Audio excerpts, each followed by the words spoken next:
长期推动社会主体，其中为地健康的宜居成功，不只互市民带起，建筑设计更是国家卓越建设上的高品质肯定。有2500位抽签所幸运申办成功的103户，嘛对9月中旬陆续进驻。住户对着舒适的环境，尤其是对长辈来讲，有机会住入来，真正是满心的感谢。二空这边也是抽到第一志愿，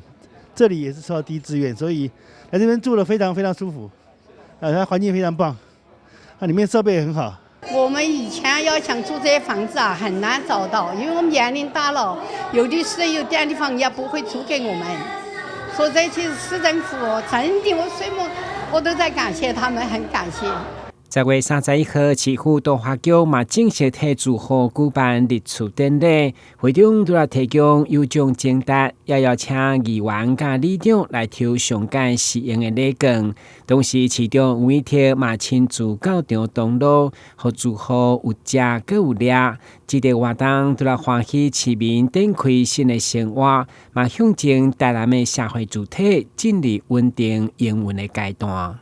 現在的社宅陸陸續續在今年以及在明年呢，陸陸續續會有台南市的社宅，還有中央蓋的社宅陸陸續續完工，那能夠提供給市民朋友很好的房，現在大概估計超過1萬戶，那